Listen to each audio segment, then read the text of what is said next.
자, 우리가 예수 믿고 구원받았다고 하는 것은 그냥 아무것도 아닌 게 아니에요. 그냥 막연한 게 아닙니다.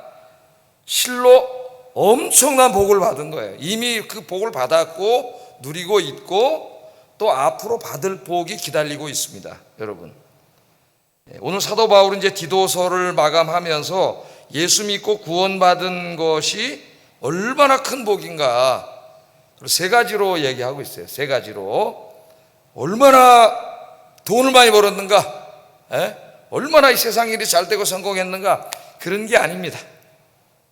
예수 믿고 우리가 누리게 된 이 복 세 가지 6절 7절 한번 읽어보겠습니다. 6절 7절 시작.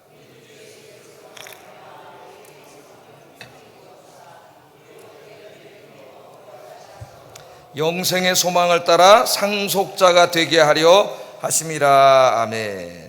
세 가지를 말하고 있는데요. 첫째는 예수 믿고 구원받은 사람들에게 하나님께서 어떤 복을 주셨냐면은 성령을 풍성히 부어주셨다. 성령을 풍성히 부어주셨다. 그렇게 말하고, 또 두 번째는 은혜를 힘입어 의롭게 칭해주셨다. 의롭다 하심을 얻었다. 우리 의롭다 해주셨다. 두 번째 복으로 나오고 있고요. 세 번째는 영생의 소망을 갖게 하셨다니까 영생을 주셨다.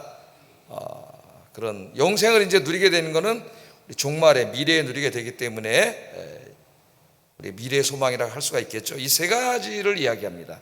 세 가지. 그래서 오늘 이 시간에 한 가지 한 가지씩 좀 살펴보도록 하겠습니다.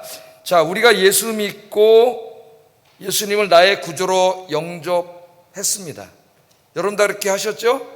예수님 믿으시죠? 그래서 다 구원받은 사람이 됐습니다. 그러니까 이 무더운 날, 이 수요일 날도 다른 데 안 가시고 교회 오셨죠, 여러분들이.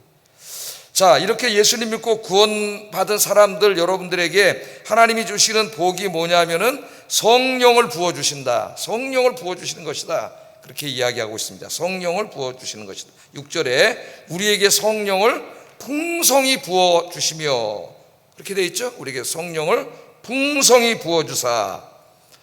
자, 이 성령은 구약시대에는 모든 사람들에게, 모든 믿는 사람들에게 부어주시지 않았습니다. 우리가 잘 알고 있죠. 하나님께서 특별히 택하셔서 하나님의 일을 하고 있는 특별한 몇몇 사람에게만 성령을 주셨어요. 성령이 강림하셨지. 이스라엘 백성들이 하나님의 택한 백성이라고 해서 그들 한 사람 한 사람에게 모두 성령이 강림하신 게 아닙니다. 구약시대에는. 자, 그런데 신약시대에는 이제 놀라운 하나님의 약속에 따라서 놀라운 일이 벌어지는데, 그 성령께서 예수 믿고 구원받은 모든 사람에게 강림하시는 거예요. 오늘은 이제 성부 하나님의 관점에서 이야기를 했기 때문에 성령을 부어주심, 그렇게 얘기하고 있죠. 성령을 부어주심. 성령님을 관점으로 해서 이야기하면은 성령이 강림하심이죠. 강림하심. 그렇게 얘기할 수가 있겠어요. 자, 성령이 우리에게 강림하셨다? 성령은 우리 삼위일체 하나님을 믿는데 하나님이세요. 하나님이신데 내가 예수 믿고 구원받았을 때 하나님이 내 안에 찾아오셨다는 거죠. 내 안에 찾아오셨어요. 성령 하나님이 찾아오셨습니다. 자, 성령 하나님은 보이지 않는데 성령 하나님이 내 안에 찾아오셨다는 것을 내가 어떻게 알 수 있는가? 막 좀 은사를 강조하는 교회에서 얘기하듯이 방언을 내가 해야만 성령이 내게 찾아오셨다는 증거가 되는가? 여러 가지 생각해 볼 수가 있겠는데, 자, 성경은 그렇게 얘기하지는 않고요. 성령은 보이지 않습니다. 그런데 예수 믿는 사람들에게 성령이 찾아오셨어요. 여러분 안에 성령님이 계십니까? 아멘을 잘 안 하셔. 계십니까? 안 계십니까? 계신 거는 맞는 것 같은데 내가 잘 느끼지 못하고 알지 못하고 그럴 수가 있는 거죠. 성령이, 너희 안에 성령이 없으면 너희는 버리운 자니라. 구원받지 못한 자예요. 영생을 누릴 수가 없어요. 오늘 이 약속으로 주신 성령님이 우리 안에 오셔서 영생을 주시는 것이죠. 영생을. 자, 그래서 요한복음 3장에 보면, 우리 요한복음 주일날 공부할 때 공부했잖아요. 성령이 임한 것을 우리가 어떻게 할 수 있느냐? 예수님이 성령에 대해서 니고데모에게 가르쳐 줬죠. 니고데모는 그 당시 구약 신학의 구약 율법의 최고봉입니다. 구약 신학자예요. 최고의 학자예요. 그런데 잘 몰라. 성령이 임하는 것도 모르고 성령에 의해서 거듭나는 것도 알지 못해요, 이 사람이. 그래서 예수님이 성령에 대해서 설명해 주실 때에 비유로 설명을 해 주셨는데, 성령이 임하는 것은 바람이 부는 것과 같다, 이렇게 말해요. 바람이 부는 것과 같다. 그래서 제가 이 말씀 여러 번 설교를 했습니다. 바람은 보이지 않는다. 바람은 보이지 않죠. 그러나 바람이 불면은 바람이 부는 사인이 나타나죠. 사인이 나타나요. 나뭇잎이 막 흔들리고 머리카락이 흔들리고 내 뺨에 와서 막 바람이 부딪히고 옷자락이 흔들리고, 그러니까 바람은 보이지 않지만 바람이 불면 바람이 부는 것을 우리가 느끼고 알 수 있어요. 우리 예수님이 뭐라 그랬냐면은 성령이 임하는 것은 그와 같다. 그와 같다. 성령은 하나님이시기 때문에 우리가 볼 수 없습니다. 우리가 보이지 않아요. 그러나 성령님이 강림하시면 성령님이 내 안에 찾아오시는 사인, 증거들이 나타나요. 증거들이.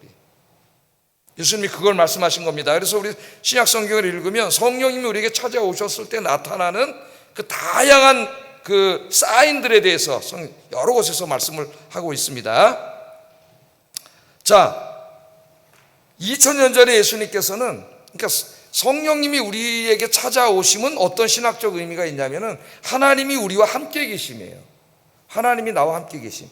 그러니까 여러분, 이 인생을 살아가실 때 얼마나 힘들고 어렵습니까? 때로는 우울하고 불안하고 그럴 때 얼마나 많아요. 그때 우리가 꼭 기억해야 될 게 있는데, 나 혼자가 아니라는 거예요. 누가 함께 계셔요? 하나님이 함께 계셔요, 여러분들은. 2000년 전에는 우리와 함께 계시기 위해서 하나님이 인간이 되셔서 찾아오셨어요. 인간으로. 그게 예수님이시잖아요. 예? 그 예수님, 하나님이 인간이 되심을 우리가 성육신이라 그런다 그랬죠. 성육신, 신학에서 성육신 하셔서 찾아오셨습니다. 자, 하나님이 2000년 전 우리 복음서로 한번 읽어보세요. 하나님이 찾아오셔서 그 하나님이신 예수님이 가는 곳마다 놀라운 역사가 일어나는 거죠. 창조주 하나님, 전능하신 하나님이 함께하는 사람마다 놀라운 역사가 일어납니다. 귀신이 쫓겨나가고, 그래서 7 귀신 들렸던 막달라 마리아에게서 귀신들이 다 쫓겨나가고 새 인생을 살게 됩니다. 각종 질병과 신체적인 장애로 고통당하는 사람들이 치유함을 받게 됩니다. 풍랑을 만나 죽게 된 사람들이 풍랑으로부터 구원을 받는 역사가 일어나고요. 도덕적으로 심리적으로 파탄난 사람들이 치유받아서 새 인생을 살게 됩니다. 사마리아 여인이나 삭개오 같은 사람들이 그런 사람들이에요. 가장 놀라운 일은 하나님의 나라의 복음이 전파되어서 많은 사람들이 회개하고 하나님께로 돌아오는 놀라운 역사가 일어났습니다. 예수님이 가는 곳마다 놀라운 역사가 일어난 것이죠. 왜냐하면 그분이 하나님이시기 때문이에요. 근데 이제 예수님이 이 세상에 이제 사역을 다 하시고 십자가에서 죽으시고 떠날 것을 제자들에게 설교를 하고 가르치니까, 예수님이 떠나신다고 그러니까 제자들이 이 말을 다 이해하지는 못하고 무서워졌습니다. 두려워졌어요. 그 상당히 두려워했습니다. 요한복음 14장에 보면은 그때 예수님이 뭐라 그러셨냐면, 나는 떠나지만 내가 또 다른 보혜사를 너희에게 보내주겠다, 이렇게 약속을 하셨어요. 그러니까 또 다른 보혜사를 보내준다 그랬으니까 예수님도 보혜사이시고 또 다른 보혜사를 보내주신다 그랬는데, 그 보혜사가 누구냐면 요한복음 14장을 읽어보면은 성령님. 그래서 우리는 성부 하나님, 성자 하나님, 성령 하나님, 삼위일체 하나님을 믿습니다. 자, 요한복음 14장 16절 한번 읽어봅니다. 시작. 영원토록 너희와 함께 있게 하리니. 그러니까 성령님을 보내주시는데, 그 성령 하나님이 찾아오셔서 예수 믿고 구원받은 사람들과 함께 잠깐 있다가 가시는 게 아니고, 예수님 33년 있다가 가셨는데 잠깐 있다가 가시는 게 아니라 어떻게 한다고요? 영원토록 함께 있을 것이다, 이렇게 말해요. 영원토록 함께 있을 것이다. 영원토록입니다. 그 의미가 뭐냐면은 우리와 함께 계심이에요. 그래서 이제 조금 더 읽어가면은 요한복음 14장 18절, 14장입니다. 14장 18절 한번 읽어보겠습니다. 시작. 너희에게로 오리라. 그 말이 뭐예요? 이제 우리를 고아처럼 내버려 두지 아니하시고 하나님 아버지가 성령님을 보내주셔서 우리와 함께 계신다는 거예요. 함께. 그러니까 여러분, 내가 혼자가 아니라 그랬잖아요. 예? 어떤 사람이 너무 힘들면 나밖에 안 남아서 나는 혼자야 그러는데, 여러분 절대로 혼자가 아니에요. 하나님은 서운해하셔요.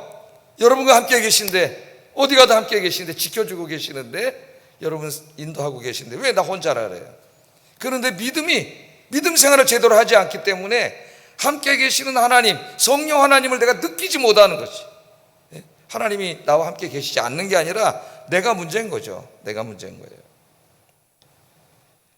자, 이 고아처럼 내버려 두지 않냐고 우리와 함께 계시는데, 마태복음 28장에 보면은 세상 끝날까지 너희와 항상 함께 있으리라 이렇게 약속을 하셨어요. 세상 끝날까지. 그러니까 이 세상이 끝날 때까지, 혹은 한 개인에게 적용되면 여러분의 인생을 다 하고 하나님 나라 갈 때까지 성령 하나님이 여러분 인생에 함께 하심입니다. 찾아오셔서 함께 계셔요. 함께 계셔. 자, 그런데 이 바울이 이 성령을 부어주시는데 이제 하나님의 관점에서 얘기하는 겁니다. 성부 하나님의 관점에서 성령을 풍성히 부어주신다 그랬어요. 풍성하게. 자, 이 풍성하게 부어준다는 말은 뭘까요? 성령님을 풍성하게 부어준다. 성경에 보면은 이제 성령을 상징으로 우리에게 설명할 때 물로 많이 설명을 하죠. 구약부터 물. 예? 그래서 우리가 이 성령 충만하다는 말은 그 물속에 우리가 푹 잠기는 상태예요. 물속에. 그러니까 이 성령님을 풍성히 부어준다는 말은 우리가 늘 듣던 말로 이야기하면 성령 충만함입니다. 성령 충만함. 성령 충만함. 그럼 성령 충만함이라는 말은 제가 늘 컵을 들고 설명을 하잖아요. 이 물이 여기에 이거 좀 비어 있어요. 제가 마셔서. 그럼 이게 충만한 상태가 아니에요. 그럼 여기 이물질이 많이 들어가 있어요. 여기. 그러나 물을 계속 부으면 어떻게 돼요? 물이 흘러 넘치죠. 이 충만하다는 말은 헬라어로 플레로라는 말인데, 그 말은 이게 흘러 넘친다는 말이에요. 성령이 충만. 성령이 나를 온전히 감싸심. 그래서 성령 충만은 성령이 나를 온전히 지배하신다는 의미입니다. 성령이 나를 온전히 지배하셔서 내 인생을 이끌어가는 상태. 불순물들이 들어오지 못하고 세상 이런저런 소리, 생각, 사상, 이념 이런 것들이 들어올 틈이 없어요. 성령님이 나를 온전히 충만하게 장악하셔서 내 인생을 하나님의 뜻에 맞게 이끌어가심이에요. 이끌어가심. 그 상태를 성경에서는 성령 충만함이라 그래요. 성령 충만함. 오늘 여기서는 성령을 풍성히 부어주심, 다 같은 말입니다. 그렇게 해주신다, 그렇게 약속을 하고 있습니다. 자, 성령님은 이처럼 우리에게 들어오셔서 우리에게 거룩한 삶과 의로운 삶에 대한 갈망을 주시고, 또 거룩하고 의롭게 살게 하셔. 또 우리 마음속에 하늘의 샬롬을 갖다 주셔서 우리 안에 평안을 주셔요. 제가 아까 뭐라 그랬어요? 성령님은 안 보이지만 성령님이 내 안에 찾아오면은 내가 느낄 수 있다고. 그 가장 중요한 것이 성령님이 가져다 주시는 샬롬이에요. 샬롬. 무슨 신비한 체험을 하는 게 아니고 내 마음에 찾아오는 평안입니다. 평안. 샬롬은 평안이죠. 예? 그래서 내가 성령 충만할 때 여러분 보세요. 여러분 기도하시고 늘 예배하시고 찬송 부르고 묵상, 성경 묵상하면은 마음이 편안해져. 이 평안은 세상에 줄 수 없는 평안이라고 예수님이 말했죠. 이 평안은 하늘에서 오는 평안이에요. 저 초월에서 오는 평안. 이 세상이 가진 돈 좀 있고 뭐 이래서 잠깐 동안 그런 평안이 아니에요.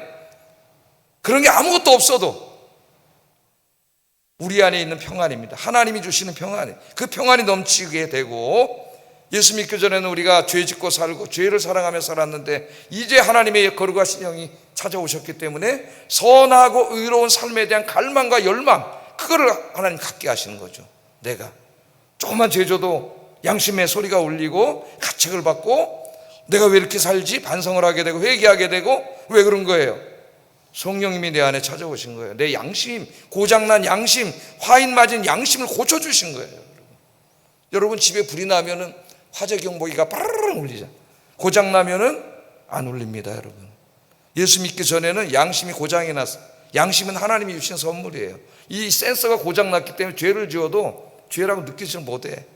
그런데 성령님이 찾아오시면 이 센서를 고쳐놔요. 굉장히 예민하게 고쳐놔요. 예? 그래서 죄에 대해서 어떻게 돼요? 괴로워하고 고통스럽게 올바른 삶을 살게 하는 갈망을 주십니다.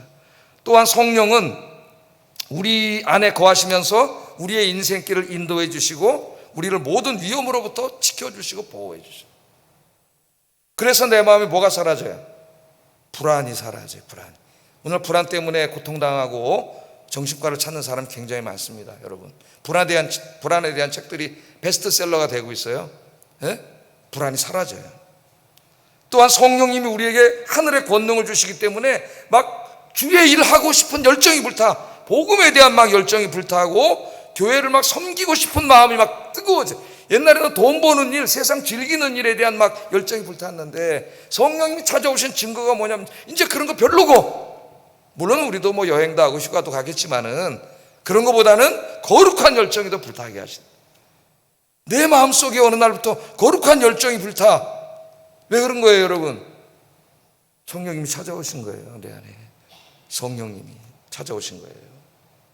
자, 이렇게 성령님이 우리 안에 찾아오시면은, 제가 몇 가지를 말씀드렸지만은 성령님은 보이지 않지만 내 안에 성령님이 계시다고 하는 것이 이렇게 증거로 나타납니다. 사인으로 나타나게 돼요. 자, 그런데 아까 성령을 충만해 주신다 그랬잖아요. 우리 여러분 예수 믿을 때, 구원받을 때는 하나님이 성령을 충만하게 부어주셔요. 이제 사도행전을 읽어보면 예루살렘 교회 성도들에게 나오지 않습니까? 성령 임할 때마다 충만하게 임해요. 그래서 우리는 다 성령 충만한 상태였는데, 그런데 이 성령 충만은 상실할 수가 있어요. 그래서 제가 설명할 때 성령 충만함이라고 하는 것은 충전지와 같다, 그렇게 비유로 말씀을 한 적이 있습니다. 충전지. 우리 핸드폰 이거 계속 쓰려면은 그냥 계속 쓸 수 없죠. 하루만 나와 있으면 다 방전돼 가지고 쓸 수가 없어요. 아무리 좋은 핸드폰 몇백만 원짜리 사도 배터리가 방전되면 아무 소용이 없습니다, 여러분. 그와 마찬가지로 성령 충만은 우리가 늘 주님과 함께하면서 기도하고 경건 가운데 하나님과 이 영적으로 교통하지 않으면 성령 충만은 고갈돼요. 충전지 같이 방전이 돼. 그래서 어떤 사람이 예수 믿고 구원 받았음에도 마음이 불안하고 자꾸 세상으로 나가서 기웃거리고, 평안이 없고 주의 거룩한 열정도 자꾸 없어지고, 그런 거는 그 사람이 구원 못 받았기 때문이 아니에요. 성령을 충만히 부어주셨는데 그 성령이 나를 온전히 지배하지 못하고 있기 때문에. 왜 성령이 온전히 지배하지 못하느냐? 내가 방해하는 거예요. 내 안에 있는 뭐가? 구원받지 못한 이 육신의 이 죄성이 자꾸 죄를 짓고 세상을 쳐다보게 하고 세상을 사랑하게 하는 이것이 성령님이 나를 온전히 지배하시게 하는 걸 방해. 그러니까 예수 믿는다 하면서도 그 모습이 예수 믿기 이전의 모습으로 자꾸 되돌아가는 거예요. 그거는 구원이 취소된다는 얘기가 아니라, 우리 장로교는 견인교리를 믿죠. 그 성령이 충만했을 때 누리는 하나님이 주시는 엄청난 영적인 축복을 못 누리는 거야, 그게 댕기면서도. 그래서 여러분, 이 성령 충만에서 가장 중요한 게 뭐냐면은 기도예요. 기도 생활입니다. 기도하지 않으면 다 방전돼요. 그래서 매일 기도해야 돼요. 매일 기도하고 성경 읽고 주님과 교제를 해야 됩니다. 이렇게 예배를 드리고, 그 행위는 곧 이 충전지를 전기 플러그에다 꽂아 놓는 거랑 똑같아요. 그래서 우리의 삶을 하나님과 항상 연결시켜 놔야 돼, 이렇게. 그래 하나님이 공급하시는 엄청난 생명력을 성령을 통해서 공급받게 돼요. 그럼 사람이 달라져요, 여러분. 행복해집니다. 돈이 행복을 주는 게 아니에요, 여러분. 돈 없어도 행복해요. 하나님 한 분만으로 만족하고 행복한 그 복이 성령 충만한 복이에요. 저 여러분이 이 복을 받았습니다. 내 안에 죄악 때문에 성령이 나를 온전히 지배하셔서 축복의 상태로 끌고 가는 걸 방해하는 어리석은 자가 되지 말고, 늘 기도와 말씀으로 주님과 만나서 성령 충만함으로 성령님이 나를 온전히 지배하심으로 성령이 가져다 주시는, 제가 지금 말씀드렸던 이 엄청난 영적인 축복을 날마다 누리며 사시기를 주의 이름으로 축복합니다. 그러니까 구원받은 게 얼마나 큰 복이에요. 하나님이 찾아오셔서 여러분과 함께 계시는데. 혼자가 아닙니다. 누가 계셔요? 하나님이, 성령 하나님이 늘 나와 함께 계신다. 자, 이게 큰 복이에요. 무슨 예수 믿고 돈 많이 벌고 잘 되고 성공하고 출세하고 그런 게 아니에요. 이게 큰 복이다. 두 번째 복은 우리가 늘 이야기하는 칭의의 복입니다. 칭의의 복. 7절에 보면 우리가 그의 은혜로 힘입어 의롭다 하심을 받았느니라. 의롭다 하심을 받았다. 의롭다 하심을 받았다. 자, 우리는 죄인입니다. 아담 이후로 하나님 떠난 인간, 모든 인간은 원죄를 가지고 태어나고, 그 원죄를 가지고 태어난 인간은 그 죄를 가지고 역사하는, 죄와 사망을 가지고 역사하는 사탄의 통치하에 있으면서 계속해서 죄를 짓고 살아요. 그래서 우리는 죄인이에요. 예? 날 때부터 죄인이고, 죄인이기 때문에 죄를 져. 원죄와 자범죄를 계속 짓고 있습니다. 죄를 계속 지으면 하나님의 공의의 심판을 받게 돼 있어요.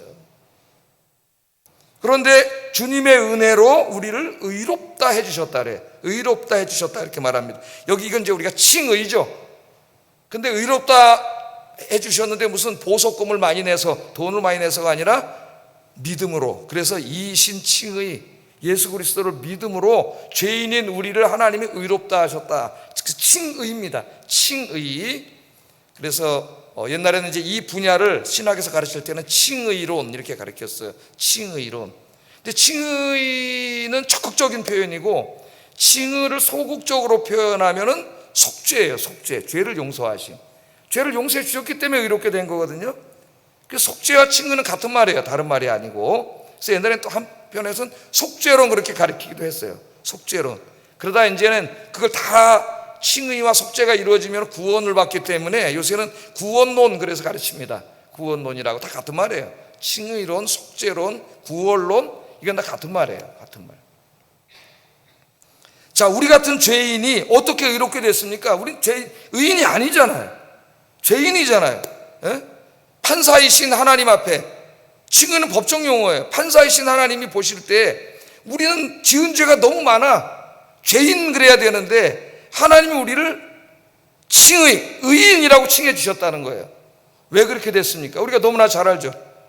하나님의 아들이신 예수 그리스도가 이 땅에 오셔서 우리가 지은 죄를 다 자신이 짊어지시고 십자가에서 우리가 받을 죄의 형벌을 다 대신 받으시고 죽으셨잖아요.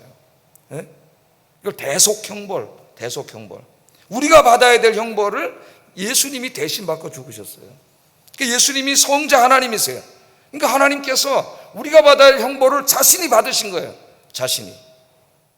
그렇기 때문에 우리는 그 주 예수 그리스도를 믿음으로 우리의 죄가 용서받게 되는 겁니다. 하나님이신 그분이 우리 죄를 다 받으셨기 때문에 죄값을 용서받게 되고, 그래서 우리가 십자가의 예수님을 붙잡는 순간 우리는 뭐가 돼요? 죄가 사라지고 의인이 되는 거예요. 이건 굉장히 중요한데, 왜냐하면 속죄, 죄를 용서받지 못하면 하나님 나라에 들어갈 수가 없어요. 천국에 들어갈 수가 없습니다. 지옥에 가게 돼 있어요. 마지막에 모든 죽은 자들이 부활해서 하나님 앞에 섭니다. 하나님의 재판장 앞에 서요. 거기서 한평생 동안 살아온 자기 인생에 대해서 모든 인간은 재판을 받게 돼 있어요. 다. 거기서 의인이라 칭함을 받지 못하고 유죄 판결을 받으면 다 지옥으로 갑니다. 그렇다면 우리 모두는 구원받을 사람이 없어요. 하나님 그걸 아시기 때문에 성자 하나님께서 이 땅에 오셔서 이 죄의 문제를 해결해 주신 거예요. 우리도 죄인이지만 지옥 가야 되지만 그 주님의 십자가의 공로, 십자가의 은혜로 죄인인 우리가 의롭게 되는 줄로 믿습니다. 그러니까 예수 믿고 내가 이 의인이라 칭함을 받게 됐다는 것은 엄청난 축복이에요. 엄청난 축복. 내가 어디 가게 된 거예요? 지옥 가야 될 내가 하나님 나라 천국에 가서 하나님과 함께 영원히 살게 되는 복을 얻은 거예요. 이걸 여러분 돈으로 어떻게 살 수가 있겠습니까? 여러분 이걸 돈에 다 비유하겠어요? 예? 우리가 아직 천국을 경험해 보지 못했기 때문에 너무나 막연하고, 그러니까 인간이 어리석어서 자꾸 이 땅에서 뭐 돈 좀 주세요, 뭐 좀 주세요, 맨날 땅의 것들을 갈구하지만 그것들은 잠깐 있다 없어질 것들이고 아무것도 아니에요. 예? 우리가 길게 살아봐야 100년도 못 살고 떠날 때는 그거 다 가져가지도 못하는 것들, 헛된 것들, 무의미하고 무가치한 것들이에요. 영원한 나라를 갈망해야지.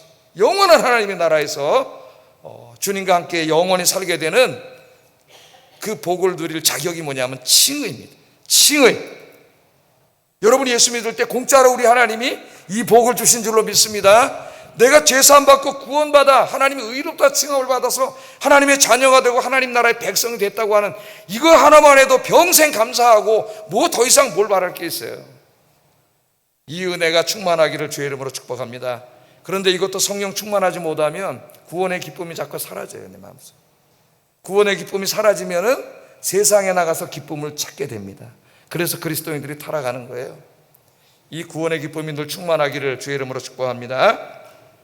자, 세 번째, 우리가 예수 믿고 구원받으면은 이제 하나님이 주실 세 번째 축복이 뭐냐면은 영생을 주신다 그랬어요. 영생. 7절 하반절에 보면 영생의 소망을 따라 상속자가 되게 하려 하심이라 그렇게 말하고 있습니다. 자, 여기 영생이 뭐냐?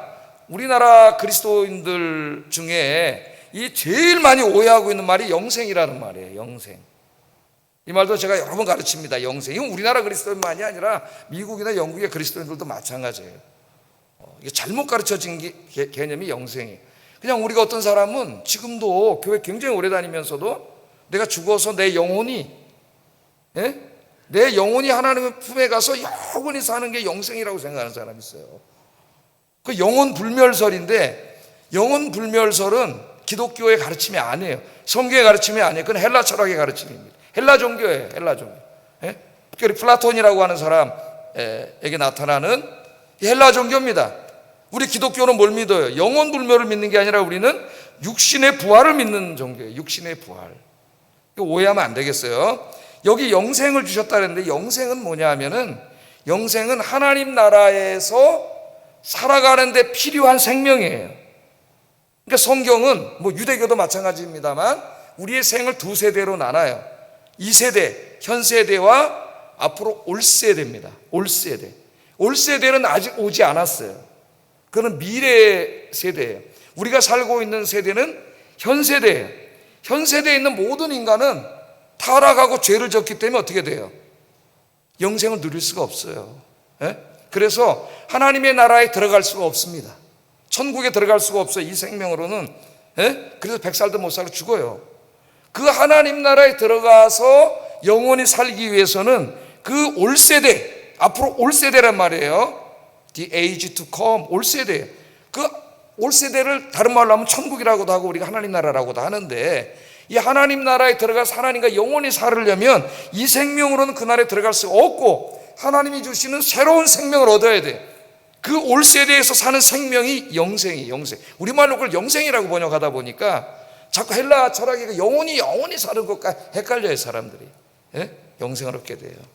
우리가 죽으면 어떻게 됩니까, 여러분? 죽으면 육은 장사 지내고 영혼은 육과 분리돼서 낙원에 가죠. 하나님 품에 안식하고 있다가 우리 예수님이 재림하시는 날 어떻게 돼요? 우리가 부활하는 거예요. 그걸 영원히 가는 게 아니에요. 지금은 중간 상태예요. 그거는 부활을 하는 게 되는 거죠. 부활을 해서 어떻게 돼요? 다시 죽어서 장사 지냈던 그 몸을 하나님이 살려가지고 에스겔서에 있는 것처럼 새 몸을 만들고 하늘에서 안식하고 있는 영혼이 다시 합쳐져서 새로운 몸, 하나님과 같은 몸, 신적인 몸이 되는 거예요. 하나님은 아니에요. 죽지 않고 병들지 않고 늙지 않고 변하지 않는 영광스러운 몸 주셔서 그 안에 하나님이 새 생명을, 영생을 주심으로 하나님 나라에서 영원히 살게 되는 겁니다. 그래서 예수 믿고 구원받은 사람들도 죽어야 돼요. 왜? 이 생명으로는 하나님 나라에 못 들어간다니까요. 고린도전서 15장 50절 한번 읽어보겠습니다. 시작. 이어받을 수 없고 또한 썩는 것은 썩지 아니하는 것을 유업으로 받지 못하느니라, 이렇게 말하고 있습니다. 혈과 육 이거예요. 이 몸, 이 죄로 오염된 이 몸으로는 하나님 나라를 이어받을 수가 없어요. 그 나라에 들어갈 수가 없어요, 이 생명으로는. 그래서 예수 믿고 구원받은 사람도 죽어야 돼요. 죽어서 영혼은 안식하고 있고 육신은 장사 지냈지만은 부활하는 그날 다시 부활해서 새 생명을 받아야 돼. 새 생명. 그래서 그 새 생명을 받기 위해서는 이 죄진 생명은 죽어야 돼요. 그러니까 예수 믿는 사람도 죽는 거지. 안 죽는 사람이 어디 있어요? 그러니까 이제 죽음을 너무 무서워하거나 슬퍼하지 마시고 우리가 새 생명을 얻기 위해서 우리도 죽을 수밖에 없는 존재라는 거. 그러나 우리 주님이 새 생명을 줍니다. 그게 영생이죠. 영생. 그래서 영원한 생명을 얻게 되는 거예요. 자, 이 올 세대의 생명을 가진 사람, 영생을 가진 사람들은 하나님 나라의 축복에 참여할 뿐만 아니라 오늘 말씀해 보면은 하나님의 상속자가 된다 그래요. 상속. 그 축복을 유산을 물려주는 것에다 비유해서 설명을 하고 있습니다. 사도 바울이 여러 번 설명을 했어요. 하나님이 우리 아버지가 되셔서 여러분 자식들이잖아요. 자식들에게 유산을 물려주는 언어로 이야기해요. 유산을 물려주는. 마치 구약의 상징으로 나온 게 하나님의 백성들을 가나안 땅에 보내주셔가지고 거기서 땅을 물려주잖아요. 땅을 12지파와 가족 가문별로 땅을 다 주시잖아요. 그게 이 천국에서 하나님이 우리에게 하나님 나라를 상속해 주는 것에 대한 그림이에요. 신학적인 그림. 그래서 우리가 상속을 받게 돼요. 여러분, 로마서 8장 17절 18절 한번 읽어보겠습니다. 시작. 그리스도와 함께한 상속자니 우리가 그와 함께 영광을 받기 위하여 고난도 함께 받아야 할 것이니라. 생각하건대 현재의 고난은 장차 우리에게 나타날 영광과 좋게 비교할 수 없도다. 우리가 자녀가 됐다면 우리는 곧 누구라는 거예요? 상속자잖아. 이게 로마법에 자녀들은 상속을 받게 돼 있어요. 상속을. 그 얘기를 하는 겁니다. 지금 우리가 하나님의 자녀가 됐다? 그 말은 무슨 말이냐? 하나님의 상속자가 됐다는 말이야. 상속자가. 자, 우리는 하나님 나라가 이 땅에 임했을 때에 하나님으로부터 어떤 것을 상속받는지 거기에 대해서 성경이 자세하게 이야기하지는 않아요. 몇 가지 비유가 있고 그렇지만 잘 모르지만은 어떨 때는 히브리서를 읽으면 한 성을 예비하셨다고도 하고, 우리가 구원받고 영생을 얻은 다음에 이 땅에서 사는 거거든요. 다시 새롭게 된 하나님의 나라인 이 땅에서 사는데 어떤 것인지 정확히 알지 못해요. 그러나 굉장히 영광스러운 것이라고 이야기합니다. 풍성한 것이라고 이야기해요. 그래서 로마서 8장 17절 18절 우리가 지금 읽었고요. 고린도후서 6장 9절 10절에는 이렇게 얘기합니다. 그리스도인의 실존에 대해서 읽어보겠습니다. 시작. 죽은 자 같으나 보라 우리가 살아있고, 징계를 받은 자 같으나 죽임을 당하지 아니하고, 근심하는 자 같으나 항상 기뻐하고, 가난한 자 같으나 많은 사람을 부유하게 하고, 아무것도 없는 자 같으나 모든 것을 가진 자로다. 이 당시에 그리스도인들 중에 가난한 사람들이 많았습니다. 물론 부자도 있었고 권력자도 있었어요. 어떤 사람은 이 당시에 그리스도인은 다 가난한 사람들이 알았는데 그건 잘 모르는 무식한 소리예요. 부자도 있었고 권력자도 있었지만 많은 사람들은 가난한 사람들이었습니다. 그러니까 그리스도인들의 실존에 대해서 이렇게 바울이 얘기하잖아요. 우리는 무명한 자 같아. 세상의 눈으로 보면 무명한 자 같지만은 사실은 유명한 자고, 세상의 눈으로 보면 죽은 자 같으나 보라 우리가 살아있고, 세상의 눈으로 보면 징계를 받는 자 같으나 죽임을 당하지 아니하고, 세상의 눈으로 보면 근심하는 자 같으나 우리는 항상 기뻐하고, 그 다음 보세요. 세상의 눈으로 보면 가난한 자 같으나 많은 사람을 부유하게 하고, 세상의 눈으로 보면 아무것도 없는 자 같으나 우리는 모든 것을 가진 자로다. 우리 아버지 하나님 거예요. 이 우주가 다 아버지 하나님 거예요. 우리는 그 하나님의 자녀가 됐는데 하나님이 그 우주를 상속해 준다 그랬어요. 어떻게 어떤 식으로 어떤 모양으로 상속되는지는 우리가 알 수 없지만, 오늘 여기 바울이 이야기하고 있는 것처럼 이 땅에서 우리가 아무리 가난하게 살고 없이 살아도 사실 그리스도인들은 그 상속이 약속되어 있는 사람이기 때문에 가장 부유한 자다. 믿습니까? 어깨 피세요. 어깨. 돈 좀 없다고, 집 하나 없다고, 땅대가리 하나 없다고 어깨 이렇게 하지 마세요. 여러분들 부자예요. 잠깐이면 우리 주님이 오십니다. 주님이 오시는 날 종말론적인 대역전이 일어납니다. 이상의 돈 있는 자들, 권력 있는 자들, 권력을 남용한 자들 다 하나님의 심판을 받게 되고, 이 땅에서 가난하게 살았지만 의롭고 정직하게 산 사람들에게 하나님께서 엄청난 하늘의 것들로 채워주실 줄 믿습니다. 이걸 신학에서는 종말론적 대반전, 기대하시라. 우리는 이 약속을 받은 사람들이에요. 이 약속을. 이걸 어디 무슨 돈 몇 푼에 비유하겠어요. 이 하나님의 귀중한 이 복음, 복음의 약속, 축복을 제껴놓고 자꾸 예수 믿고 부자 되고 건강하고 세상 일 잘 되고, 이 복음을 이렇게 왜곡시키고 변질시키는 게 안타까운 거죠. 물론 하나님이요, 우리 육신을 입고 있는 걸 알기 때문에 기도하면은 일용할 양식을 주십니다. 기도하라 그랬죠, 예수님도. 일용할 양식을. 그러나 그 일용할 양식은 이 땅에 사는 동안 우리에게 필요한 것이고 영원한 것이 아니에요. 그건 기독교의 본질이 아니에요. 우리 아빠이시기 때문에 하나님이 그런 걸 채워주시겠지만은 이 궁극적인 축복을 받은 자라는 이것을 이제 분명히 아시고 오늘부터 행복하게 사시기를 주의 이름으로 축복합니다. 세 가지 뭐라고요? 하나님이 나와 함께 계시고 계신다. 나 혼자가 아니에요.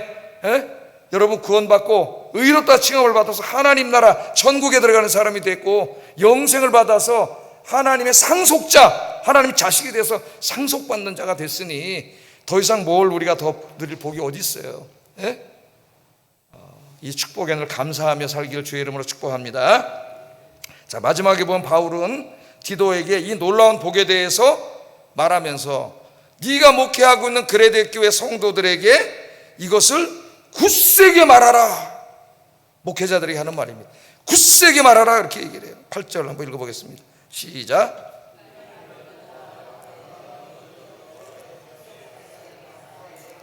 이는 하나님을 믿는 자들로 하여금 조심하여 선한 일을 힘쓰게 하려 함이라. 이것은 아름다우며 사람들에게 유익하니라. 자, 이 여러 것에 대해서 굳세게는 강조하여 그 말입니다. 가로 안에 써놨죠. 강조해서 말하라는 말은 지금 저처럼 어떻게 하라는 거예요? 강조해서 가르치고 설교하라는 거예요. 엉뚱한 설교하지 말고, 엉뚱한 얘기하지 말고, 이 복음 속의 약속을 강력하게 가르치고 설교하라. 그게 목회자의 사명이라는 거예요. 성도들 보면 돈 많이 번다 그러면 좋아할 것 같으니까, 복 받는다 그러면 좋아하고 그러니까 자꾸 성경에 없는 이상한 얘기 하지 말고 이 말씀을 강하게 가르쳐라. 하나님이 목회자들에게 하신 말씀입니다. 강하게 가르쳐라. 왜 여러분 이걸 이렇게 강하게 가르쳐야 합니까?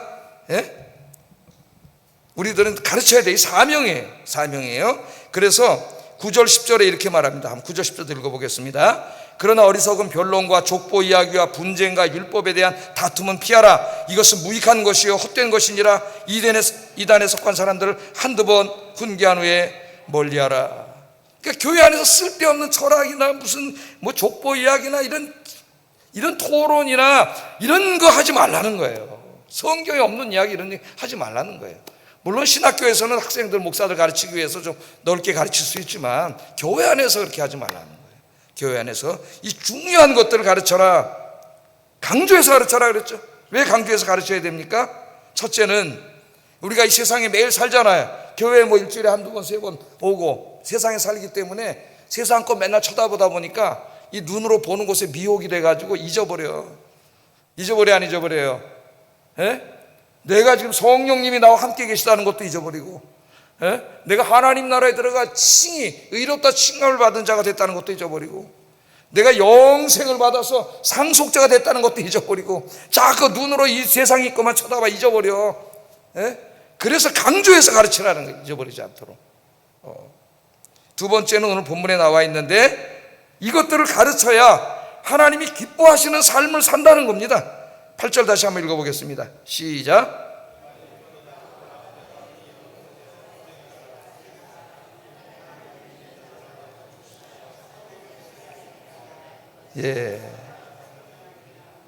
아멘.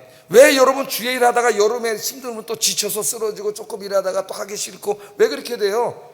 이 소망을 잃어버리기 때문이에요. 이 소망을 힘써 목회자들에게 가르치라고 왜 했느냐? 그 소망을 붙잡고 사는 사람들이 돼야만 주의 일, 선한 일은 주님의 일이잖아. 이 거룩한 일에 열심을 낼 수 있다는 거예요. 이 세상에서 하나님을 위해 가장 위대한 일을 한 사람들은 다 천국에 대한 절대적인 소망을 가진 사람, 하나님이 주실 면류관을 바라보는 사람들, 하나님이 갚아주실 엄청난 축복을 바라보는 사람들, 하나님 나라에서 주실 축복을 바라보는 사람들만이 이 무더운 여름에도 예배드리고 열심히 봉사하고 전도하며 살아갈 수 있다는 겁니다. 그래서 이것을 열심히 가르쳐라. 그래서 여러분들은 이 소망이 불타고 그 주님이 주실 이 축복들을 바라보면서 이 거룩한 일에 더욱 열정을 갖고 힘쓰시는 여러분 되기를 주의 이름으로 축복합니다. 그래서 오늘 중요한 뼈대는 이제 다 끝났어요. 디도서. 그런데 오늘 마지막 부분에 오늘 성경 공부하는 시간이니까 잠깐 한 5분만 더 마지막 부분까지 끝내겠습니다. 마지막 이제 인사말 부분이 뒤에 남아 있는데요. 자, 바울 이제 디도서를 마치면서 디도를 이제 자기에게로 오라 그래요. 한번 이제 지도 보고 설명하겠습니다. 이거는 지도. 자, 사도 바울 우리 서론 공부할 때 공부했었죠. 바울이 어디 있었어요? 지금 그리스에 있는 니고볼리, 니고볼리에 있다 그럽니다. 오늘 본문에 보면 니고볼리에 있었는데 지금 디도는 어디서 목회하고 있어요? 그리스 지금 남쪽에 있는 그레데, 여기서 목회하고 있죠. 여기서 목회를 하고 있었는데 여기서 목회를 하고 있는 그레데에 있는 디도에게 서신을 보낸 게 디도서죠. 근데 그 얘기는 제가 설명을 했습니다. 4차 선교 때, 성경에는 안 나오지만 4차 선교를 바울이 했는데 로마에서 풀려난 다음에 이제 꿈에도 소원인 땅끝까지 가서 복음 전하라 그랬잖아. 그래서 스페인까지 가서 복음을 전하고 다시 돌아오는 길에 그레데에 들려서 거기서 복음을 전하다가 교회들이 많이 세워지고 열매가 있어서 자기는 떠나야 되기 때문에 여기다 디도를 남겨놓고 바울은 떠나서 이제 이런 과정 니고볼리에 가 있었다 그랬잖아요. 니고볼리 기억이 나시죠? 서론에서 공부할 때 여기서 이제 디도에게 서신을 보낸 건데, 자 오늘 말씀해 보면은 이제 13절 14절을 먼저 읽겠습니다. 읽겠어요. 시작.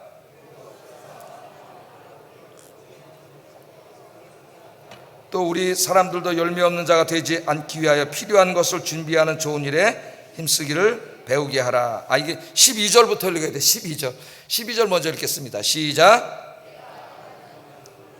그때 내가 급히 니고볼리로 내게 오라. 내가 거기서 겨울을 지내기로 작정하였노라. 자 다시 한번 지도를 보세요. 지도. 지금 뭐라 그럽니까 사도 바울이? 그레데에 있는 너는, 디도는 빨리 나한테로 오라 그러잖아요. 오라. 이제 너는 거기 사역 다 했으니까 오고, 그 여기 가면 여기 누가 해요?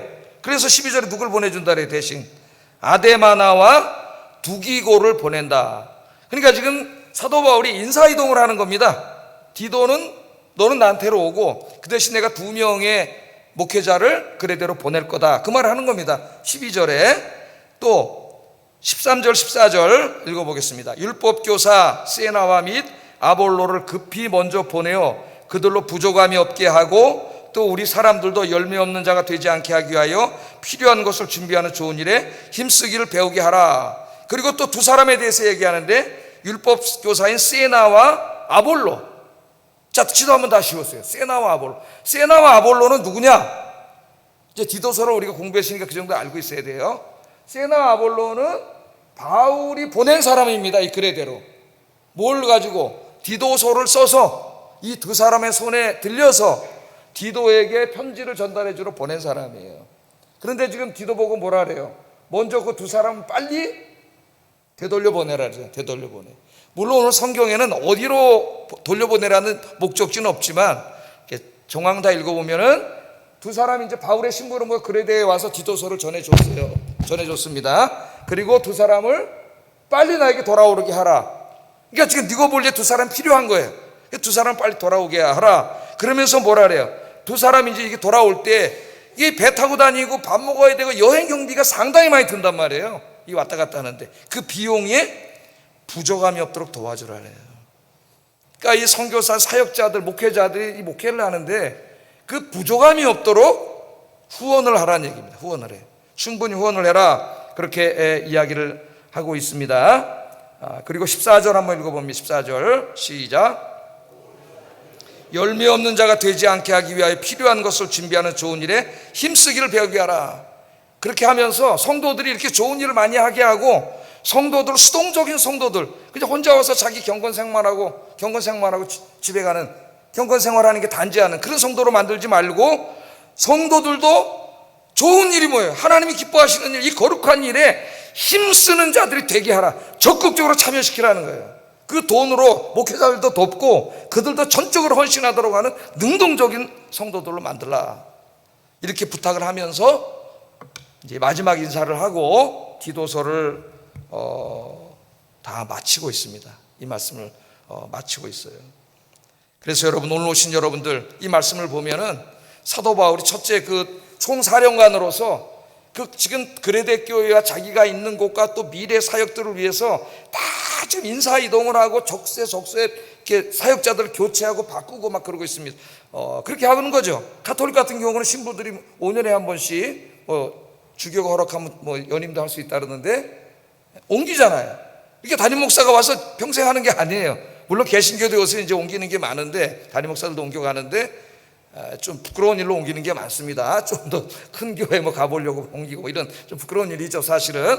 우리에겐 좀 익숙하지 않은데 또 우리 부교육자들은 이제 또 여러 군데로 옮기죠. 목회 경험을 쌓기 위해서. 그래서 지금 바울을 보면은 하나님의 교회와 복음 사역이 더 왕성하게 일어나고자 하는 그 제일 중요한 목표예요. 그게 그거를 위해서 적재적소에 사람들을 배치하는 겁니다. 그러니까 이게 굉장히 중요한 거죠. 이게 국가 경영이나 회사로 말하면 인사 적재적소에 사람을 배치하는 거예요. 경영할 때 이게 굉장히 중요해요. 그냥 성령 충만으로 그냥 막 하면 돼. 그런 게 아니에요. 하나님의 일이.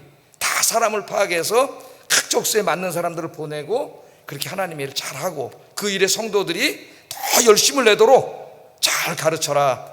그렇게 했으니까 목회자는 그 성도들을 전 부서에 배치하고 인사이동하고 우리 2년마다 한 번씩 또 바꾸잖아요. 그렇게 하는 것들을 잘해야 되고 여러분들을 하나님 보내시는 곳에서 더욱 열심히 섬기시는 여러분 되기를 주의 이름으로 축복합니다. 기도하겠습니다. 자, 두 가지를 기도합니다. 우리는 성령이 내주하는 사람, 의롭다 하심을 받은 사람, 영생과 하나님 나라를 상속받을 사람이라는 것을 기억하며 감사하고 소망이 가득한 삶을 살게 하소서. 두 번째, 하나님께서 나에게 맡겨주신 부서와 그 부서에서 맡겨진 일들을 열심히 헌신적으로 감당하게 하소서. 기도하겠습니다.